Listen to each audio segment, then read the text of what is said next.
ನಿಂತಿದ್ದೀನಿ ಕಣೆ. ಸಮಾಚಾರ ಸಮಾಚಾರ ಎಲ್ಲಿಂದ ಬರ್ಬೇಕು ಮಾರಾಯ? ನಮ್ಮ ಮಾವ ನಮ್ಮ ಮನ್ಯಾಗ ತೆಪ್ಪಗ ಬಿಟ್ಕೊಂಡಿದ್ದ. ಈ ನಿನ್ನ ತುಪ್ಪನ ಸೌಂಡ್ ಕೇಳಿ ಅಭಿಷೇಕ ಬಿಟ್ಟಾನ ಮಾರಾಯ, ಅಭಿಷೇಕ ಬಿಟ್ಟಾನೆ. ನಾನೀಗ ಏನ್ ಮಾಡ್ತಾಯೆ? ಏನು ಮಾನಗಿಸುವ ಇಲ್ಲ ಇಲ್ಲ ಏಪಿಸಿ ಮಾಡೋಣ.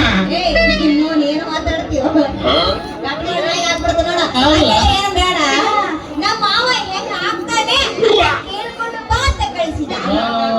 ಸರಿ, ಹಂಗೇನ ನನಗೇನ ಸ್ವಲ್ಪ ಯತ್ವ ತತ್ವ ಕಾಣಕಾಯ್ತು, ಅದಕ್ಕೆ ಆ ತರ ಮಾತಾಡ್ತಾನೆ ನನ್ನ ಲಾವಣ್ಯ. ನೀನ್ ಹೆಂಗ ಹೇಳ್ತೀಯ ಹಂಗ ನಾನು ನಿನಗೆ ತುಪ್ಪನ ಅಲ್ಲ, ನಿಮ್ದು ದೊಡ್ಡದ ಇಲ್ಲ ಸಣ್ಣದಪ್ಪ ಅಂತೀನಿ.